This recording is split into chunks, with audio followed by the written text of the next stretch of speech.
dari segala level itu juga butuh Allah. Bahkan bisnis itu juga butuh Allah. Kami ilustrasikan contoh sederhana bisnis yang transaksinya paling sederhana saja, itu kita butuh Allah. Ambil contoh bisnis yang paling sederhana. Kami sering berikan contoh orang jualan cilok, ya. Cilok, cireng. Itu transaksinya paling sederhana, Pak. Untuk terjadi transaksi saja itu butuh bantuan Allah. Jadi untuk terjadi transaksi itu minimal 4 hal itu terjadi bersamaan. Pertama, ada penjual. Kedua, ada pembeli. Terus ada barangnya. Keempat, ada duitnya. Betul, betul. Ini salah satu nggak ada, nggak jadi Pak transaksinya. Ada penjual, nggak ada pembeli. Ada pembeli, nggak ada barangnya, nggak jadi. Ada barangnya, nggak ada duitnya. Tuh kan sekarang ada pay letter misalkan. Ya tapi kan tetap duit juga. Artinya 4 transaksi, 4 hal ini harus ada secara saling terkait sehingga kemudian terjadi sebuah transaksi bisnis. Namanya jual beli cireng tadi ya. Maka bayangkan kalau kemudian bisnis yang lebih rumit, Pak. Bayangkan kalau transaksi bisnis yang lebih rumit. Misalkan perusahaan ekspor impor misalkan. Itu variabelnya tidak hanya 4, Pak. Bisa lebih dari ini. Ada variabel laut misalkan, ada ombak, ada angin. Ada variabel keamanan. Apalagi kondisi sekarang peperangan kan. Siapa yang jamin kapal kargonya panjenengan enggak kejatuhan Jeblem ya. Siapa yang jamin? Maka lebih banyak variabelnya. Maka semakin banyak variabelnya, sesungguhnya kita semakin butuh Allah. Hadirin Allah, ngerawat anak, menasihati putra putri kita, butuh Allah. Apa dikira ketika orang tua bicara selalu dengarkan anak? Enggak. Mungkin ditinggal main HP, mungkin ditinggal mikir yang lain, sampai ibunya pegel, tidak masuk itu nasihat. Lagi-lagi kita butuh Allah. Hadirin Allah, permasalahannya adalah kemudian bagaimana cara atau ikhtiar kita mengundang bantuan dan pertolongan Allah. Itu pertanyaan berikutnya. Dan ini yang sangat penting, karena kita berharap pertolongan Allah hadir di tengah rumah tangga kita. Pertolongan Allah hadir di tengah bisnis kita. Pertolongan Allah hadir di tengah aktivitas kita. Maka inilah yang kemudian menjadikan, yang melatar belakangi pembahasan pada sore hari ini. Walaupun ini sifatnya ban serep begitu ya. Mudah-mudahan tidak menjadikan kurangnya semangat mencari ilmu. Hadirin Allah, maka pembahasan kita adalah mengundang bantuan dan pertolongan Allah Subhanahu wa taala. Hadirin, kita bagi menjadi beberapa pembahasan. Yang pertama adalah kita akan membahas tentang kelemahan manusia. Kita perlu mengenal diri kita. Kemudian kita akan berusaha memahami kesempurnaan Allah. Karena ketika kita memahami kelemahan diri, disitulah titik pertama kita butuh Allah. Dan kemudian kita mencoba memahami tentang kesempurnaan Allah. Kemudian yang ketiga adalah bagaimana ikhtiar mengundang bantuan dan pertolongan Allah. Dengan doa, semoga para hadirin semua, Bapak Ibu yang rawuh, semoga Allah memberikan kita pertolongan dalam kehidupan kita semuanya. Semoga Allah mudahkan urusan kita, putra-putri kita, soleh-solehah semuanya, dan semoga kapanpun Allah memanggil nyawa kita kembali ke hadiratnya dalam keadaan husnul khatimah. Amin ya rabbal alamin. Hadirin Allah, yang pertama kita membahas tentang kelemahan manusia. Hadirin, Allah berfirman dalam Al-Quran, suratnya adalah surat An-Nisa ayat 28, tentang manusia diciptakan memiliki kelemahan. Ada nggak yang bantu baca terjemahnya? Ada? Bapak dulu. Ada Bapak ya? Ibu-ibu semangat ibu baca ya. Okay. Ya. Nggih. Monggo. Monggo, Ustaz. Surat An-Nisa ayat 28. Nggih. Hai orang-orang yang beriman, janganlah kamu saling memakan harta sesamamu dengan jalan yang batil, kecuali dengan jalan perniagaan yang berlaku dengan suka sama suka di antara kamu. Dan janganlah kamu membunuh dirimu sendiri, sesungguhnya Allah adalah Maha Penyayang kepadamu. Ayatnya benar tadi Ustaz kayaknya. Ayat 29. 28 Ustaz. Kami ulangi ayat 28. Allah hendak memberikan keringanan kepadamu dan manusia dijadikan bersifat lemah. Jazakallahu khair Ustaz. Ya. Allah berfirman, a'udzubillahi minasyaitonir rajim, yuridullahu ayyukhaffifa 'ankum wa khuliqal insanu dha'ifa. Hadirin, lihat statementnya, bahwasannya Allah menjadikan manusia itu dijadikan bersifat lemah. Manusia itu lemah. Hadirin, dari sekian banyak makhluk Allah, maaf, manusia termasuk golongan yang lemah.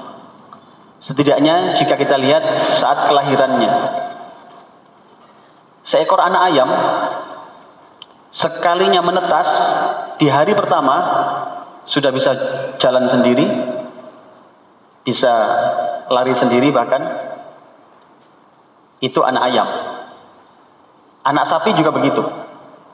Sekalinya dia lahir, mungkin dia masih detik-detik pertama dia belum bisa berdiri, tapi di hari yang sama dia sudah bisa berdiri.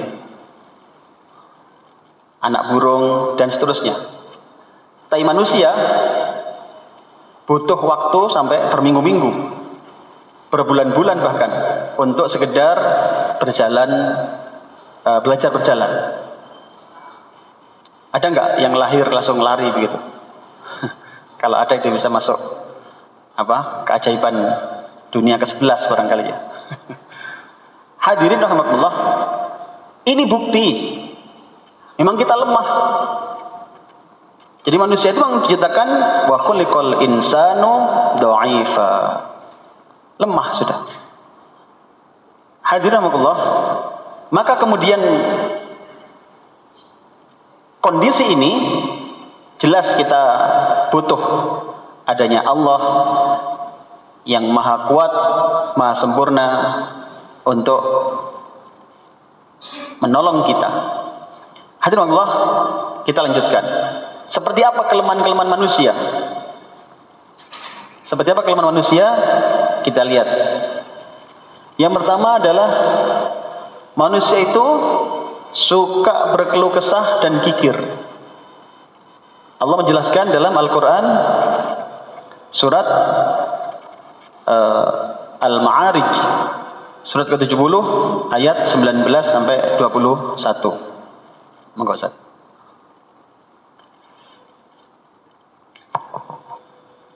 Surat ke-70 ayat 19, sesungguhnya manusia diciptakan bersifat keluh kesah lagi kikir. Apabila ia ditimpa kesusahan, ia berkeluh kesah.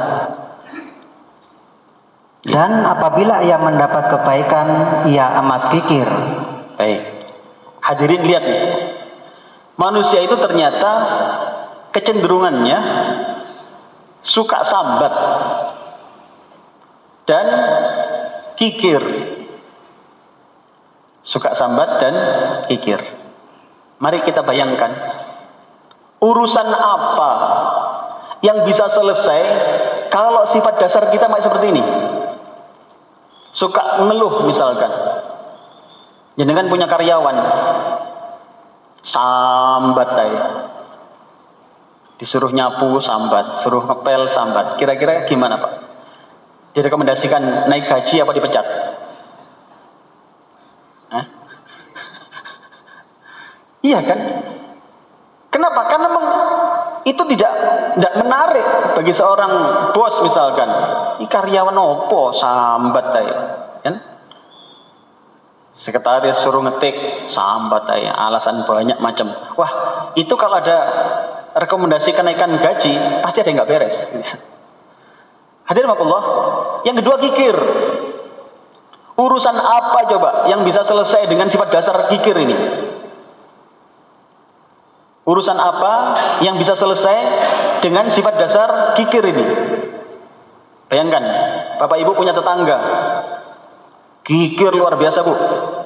Kikir itu medit, ya kan? Medit itu ya pelit. Bayangkan, punya tetangga pelitnya minta ampun. Saking pelitnya itu sampai pohon kelengkeng ada angkanya Pak. Ada nomornya.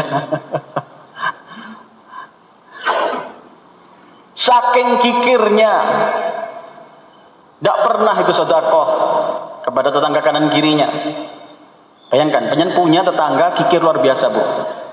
Medit, kikir, alias pelit. Ya kan? Terus kemudian ada berita Bu, ya kan? Ada berita, Mbak Yu, tetangga sampean sing medit kuwi mang ketabrak becak di tuku KS. Kira-kira jenengan apa responnya? Nah kan? Ya kan? Responnya kan kapok. Begitulah Pak. Terus urusan apa yang bisa selesai dengan sifat dasar ini? Kalau urusan kecil saja nggak bisa beres, apalagi urusan besar. Bayangkan Pak, begitu lemahnya manusia. Wa khuliqal insanu dha'ifa. Yang kedua, kok hilang?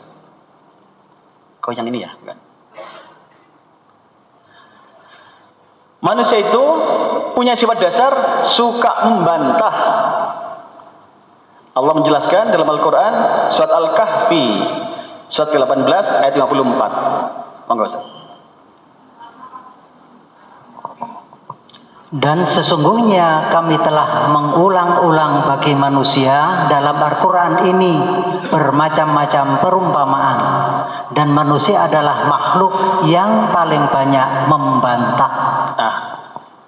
Wa kanal insanu aktsara syai'in jadala. Manusia itu paling suka bantah. Ini sifat dasar Pak. Loh, itu kok istri saya kok nggak suka bantah Ustaz, kok patuh Ustaz. Nah itu beda Pak itu.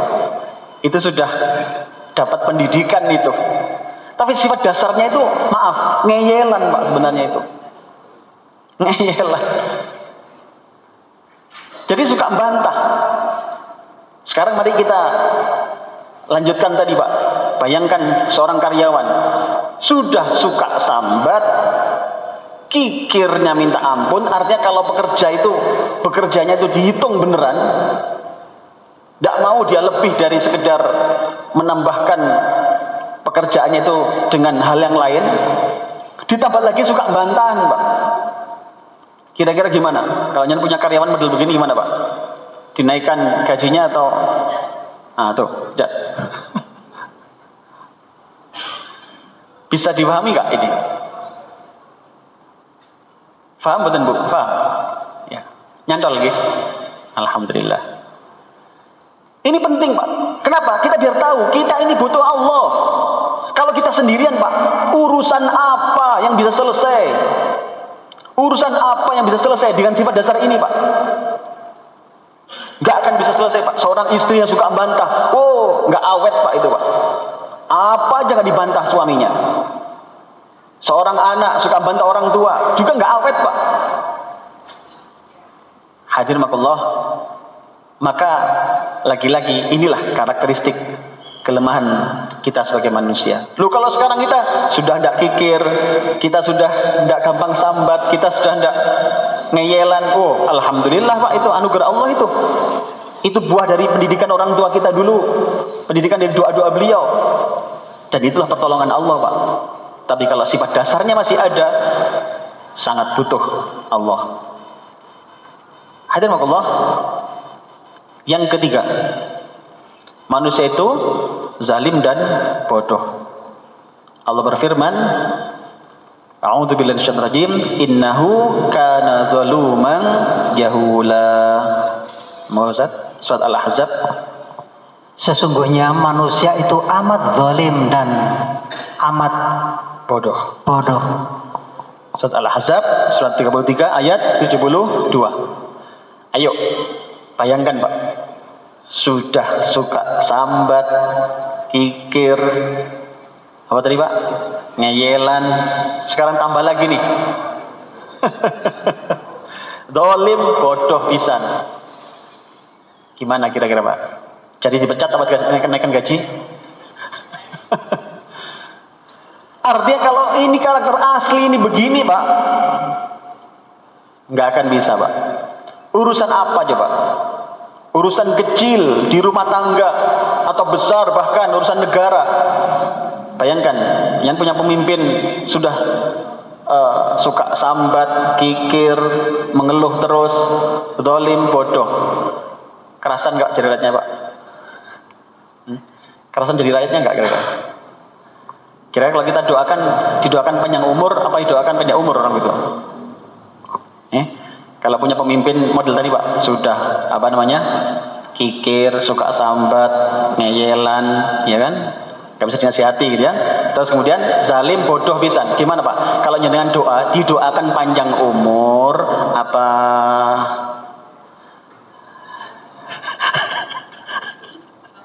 Hah? Gimana? Doakan panjang umur. Ini fitrah Pak. Maka urusan apa yang bisa selesai? Gak akan bisa Pak.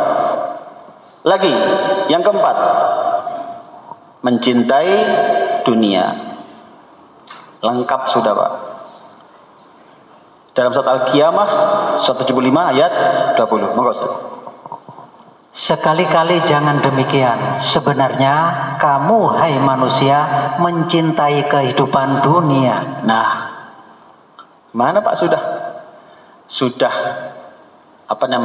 kikir, suka sambat, ya kan, mengeluh, ngeyelan, bodoh, dolim, plus mencintai dunia itu kalau bahasa kita apa sih? Dalam kedonyan tuh Pak. Bagaimana dia mau memberikan sesuatu pada orang lain? Semua dihitung. Hadirin, dan memang kecenderungan orang akhir zaman ini dalam sebuah penelitian itu lebih memikirkan what given daripada what giving Pak. Lebih mikir oleh opo daripada ngasih apa. Mikirnya di situ. Mikir apapun mesti duluan mikir dapat apa. Jangan kalau diajak kegiatan mesti mikir dapat apa dulu. Wah, kalau dapat apanya untuk kebaikan tidak apa-apa, baguslah. Kira-kira kegiatan ini dapat apa sih? Ilmu enggak? Apa sih? Hadirin, tapi kecenderungannya negatif yang tadi itu. Sehingga sedekah itu mikir dulu. Mau sedekah kalau jadi konstituennya. Mau sedekah, mau bantu musola masjid kalau itu adalah yang siap nyoblos gitu kan. Jadi mikirnya ke situ terus itu. Maka bayangkan Pak, urusan apa coba ketika kita memiliki kecenderungan seperti ini. Hadirmakullah, tentu sudah semakin lengkap sudah. Nih, yang kelima, suka tergesa-gesa. Allah menjelaskan dalam surat Al-Anbiya ayat 37. Monggo Ustaz. Manusia telah dijadikan bertabiat tergesa-gesa. Khuliqal insanu min ajal. Coba, sudah bodoh, dolim, sambatan terus, kupuan pisan. Coba sudah, bapak lah Pak, kira-kira punya istri kayak begitu gimana Pak? Kira-kira direkomendasikan tukar tambah gitu Pak kira-kira? Kalau ada tukar tambah, ya Allah, ini manusiawi, sama loh. Ibu-ibu kalau punya suami kayak begitu gimana Bu? Jalan terus atau astagfirullah. Ya Allah, maka sama Pak, persis sudah. Saya masih ingat Pak, di dalam Al-Quran surat An-Nisa ya ayat 34 itu, kalau saya jadikan nasihat untuk para laki-laki ya, untuk pribadi dan para bapak-bapak sekalian ya. Itu apa sih ayat nasihatnya? Allah memanggil kita itu dengan kalimat apa? Qawwamuna 'alan nisa. Qawwam, Pak. Kalau ibu-ibu dipanggil dengan as-solihat. Jadi bapak dipanggil qawwam, ibu panggil as-solihat. Coba, apa qawwam itu? Qawwam itu apa? Qawwam itu pilar utama. Kalau rumah itu apa kalau istilah Pak? Soko guru, ya. Apa kalau kita pilar utama itu soko guru ya namanya ya. Pilar utama itu sebuah panggilan kehormatan. Laki-laki dipanggil ar-rijalu qawwamuna 'alan nisa. Nah, permasalahannya ternyata qawwam ini tidak semuanya memenuhi syarat. Lihat apa kalimat di belakangnya itu. Bima faddalallahu ba'dahum 'ala ba'd wa bima anfaqu min amwalihim. Lihat. Seorang laki-laki itu qawwam bagi para perempuan, bagi keluarganya. Nah, masalahnya di situ ada karakteristik yang dibutuhkan, Pak. Dalam bahasa kami, kalau saya nasihatkan ke adik-adik yang mau nikah itu, harga diri seorang laki-laki, seorang suami itu di ayat ini dia disebut sebagai qawwam. Kapan? Lihat ayatnya. Bima faddalallahu ba'dahum 'ala ba'd. Allah menjadikan dia qawwam, laki-laki itu dibekali ada kelebihan dibanding perempuan. Dibekali kelebihan laki-laki dibanding perempuan. Kalau kita lihat tafsirnya Pak, dalam tafsir Ibnu Katsir dijelaskan kelebihan yang dimaksud oleh Allah ada dua, kelebihan fisik dan kelebihan akalnya. Maka dalam konteks ini harga diri seorang laki-laki adalah ketika bisa menunjukkan kelebihan fisiknya dan kelebihan akalnya. Ditambah yang ketiga, wabima anfaqu min amwalihim, dan kelebihan dia memberikan nafkah kepada keluarganya. Maka buat kita semua laki-laki khususnya itu harga dirinya tiga ini Pak. Apa tadi? Akalnya, fisiknya, memberikan nafkah. Kalau saya bahasakan Mojokertoan Pak, laki-laki itu harga dirinya tiga. Apa itu? Akas nyambut gawe, akas tandang gawe, dan akas golek ilmu. Jika salah satu komponen nggak ada, qawwamnya belum lengkap. Betapa banyak perceraian saat ini terjadi itu gara-gara qawwamnya nggak ada. Nggak cukup Pak, laki-laki hanya ngasih nafkah istri, nggak cukup.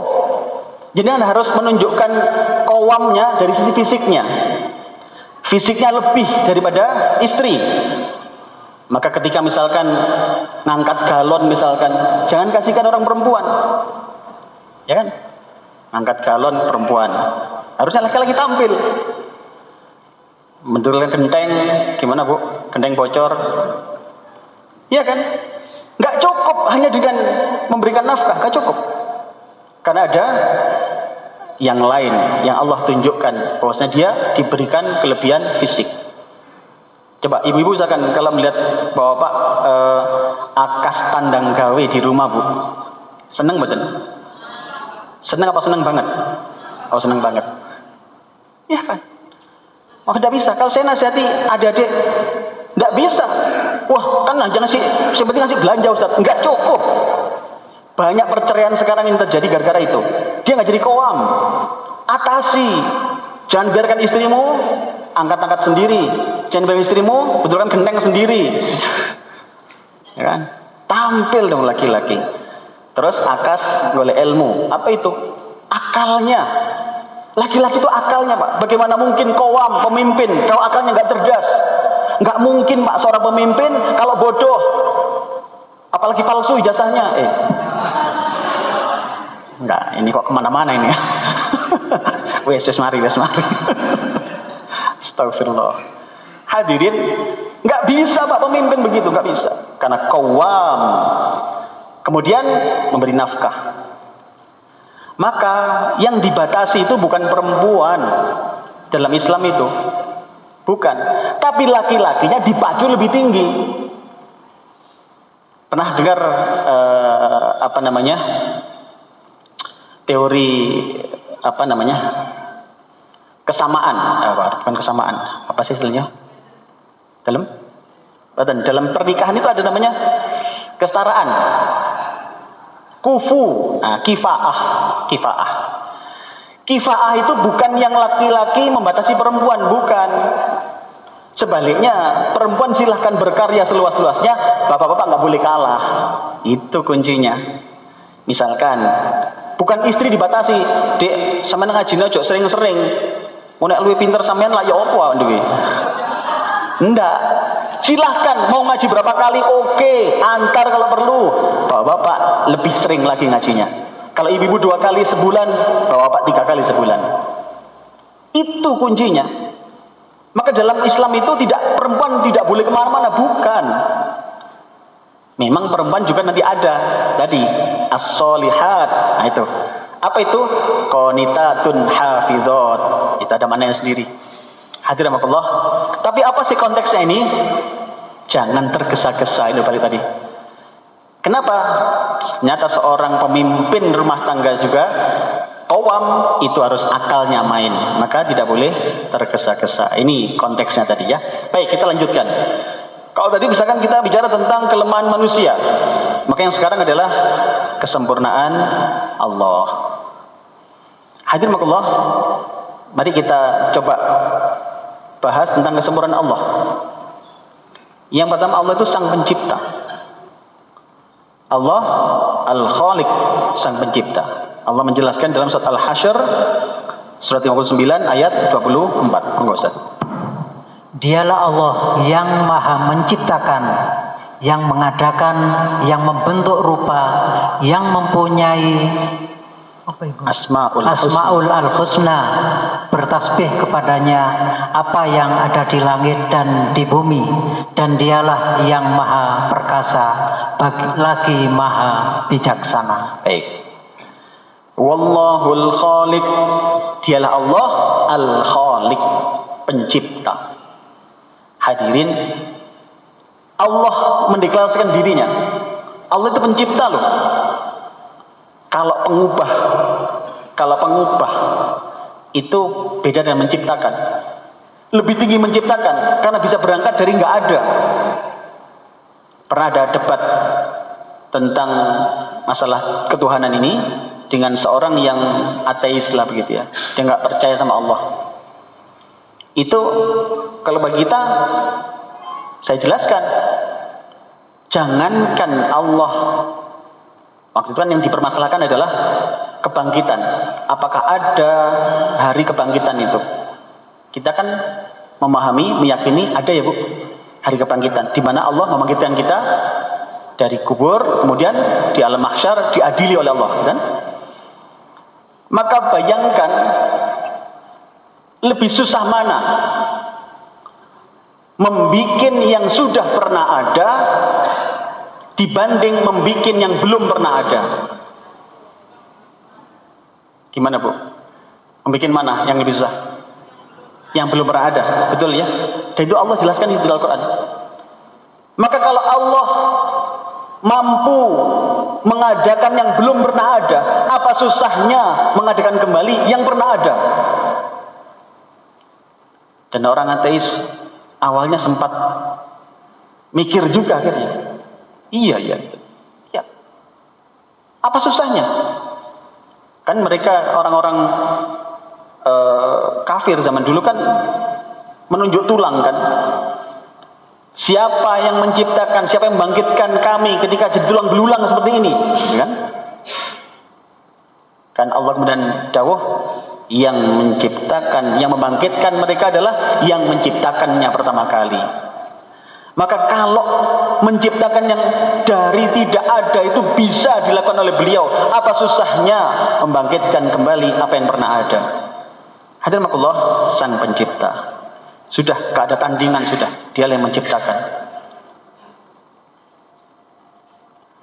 Dalam ayat yang lain, hanya Allah Sang Pencipta. Surat Al-Hajj ayat 73. Monggo Ustaz. Hai manusia, telah dibuat perumpamaan, maka dengarkanlah olehmu perumpamaan itu. Sesungguhnya segala yang kamu seru selain Allah sekali-kali tidak dapat menciptakan seekor lalat pun, walaupun mereka bersatu menciptakan. Dan jika lalat itu merampas sesuatu dari mereka, tiadalah mereka dapat merebutnya kembali dari lalat itu. Amat lemahlah yang menyembah dan amat lemah pula yang disembah. Baik, betul Ustaz. Hadirin, Allah mendeklarasikan ini bahwasannya mereka itu selain Allah itu nggak bisa apa-apa. Mereka nggak bisa menciptakan apapun, bahkan seekor lalat sekalipun nggak akan bisa mereka. Coba sampai hari ini ada nggak yang bisa bikin lalat? Nggak ada. Konon sekarang ini ada drone yang paling kecil, itu seperti burung, Pak. Seekor burung, tapi dia ada kamera di dekat paruhnya. Tapi itu juga masih sebesar burung, dan entah burung yang mana ini. Mungkin yang gede-gede itu kira-kira. Saya belum pernah tahu fisiknya sih. Konon gitu aja. Yang dia bisa mengawasi musuh. Nah, bayangkan kalau kemudian Allah menantang dengan membuat lalat. Gak ada yang bisa. Bahkan Allah menyandingkan seandainya lalat itu mengambil sesuatu dari mereka, gak bisa ngejar, gak bisa. Lalat ngambil sesuatu dari makanan kita, bisa ngejarnya dengan nggak bisa. Bisa nyebak barangkali, dijebak barangkali. Artinya memang kita ini dengan yang ciptaan Allah lemah saja nggak bisa ngatasi kok. Masih lebih lemah lagi. Dan ini Allah menyadarkan kita betapa lemahnya kita. Hadirin Allah, hanya Allah Sang Pencipta. Ada lagi, hanya Allah pemilik alam semesta. Allah jelaskan dalam Al-Quran surat Fatir, surat ke-35 ayat 13. Dia memasukkan malam ke dalam siang dan memasukkan siang ke dalam malam dan menundukkan matahari dan bulan, masing-masing berjalan menurut waktu yang ditentukan. Yang berbuat demikian itu ialah Allah Tuhanmu. Kepunyaannya lah kerajaan, dan orang-orang yang kamu seru sembah selain Allah tidak mempunyai apa-apa walaupun setipis kulit ari. Hadirin, sangat logis Pak. Kalau dia yang menciptakan, maka dialah pemilik sesungguhnya. Kita ini bukan pemilik. Bukan pemilik, kita ini hanya dititipi. Maaf, putra-putri kita itu milik kita bukan? Titipan Allah, gitu. Tapi kadang-kadang kita menganggap milik kita ya. Saya sering berikan contoh. Kalau panjenengan dititipi barang, dititipi motor, ya kan? Motor bagus lah, harganya mahal, kan? Titip ke rumah panjenengan. Kenapa? Karena saudara kita atau teman kita ini mau pulang kampung, jauh dia pulangnya, misalkan. Titip, Mas, titip motor nama sampean. Ya, mau pulang sebulan lah begitu kira-kira, ke Kalimantan misalkan. Kemudian hari pertama nggak ada masalah, Pak. Hari kedua panjenengan tahu ternyata motor itu olinya netes.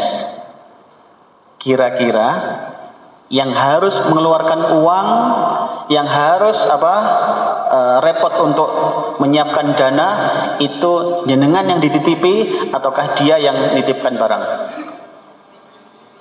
Halo? Yang punya barang kan? Betul tidak, Pak? Iya. Jadi hanya perlu foto saja, diambil gambar, thread, kirim WA-nya ke dia, Mas, motormu bocor. Langsung dari sana langsung balas, siap nih rekening tak transfer, sama panggilkan mekaniknya. Kan begitu. Jadi kadang-kadang kita apa bahasanya, Bu? Kemilian ya, atau kemilian ya. Kemilian. Merasa milik kita. Loh, amanah iya, tapi bukan milik kita loh. Beda loh ya, diamanahkan dengan dikasih, dimiliki, bukan. Itu amanah, beda loh. Maka kemudian bayangkan kalau kemudian anak kita bayar UKT, itu yang stres panjenengan apa yang nitipkan? Jangan.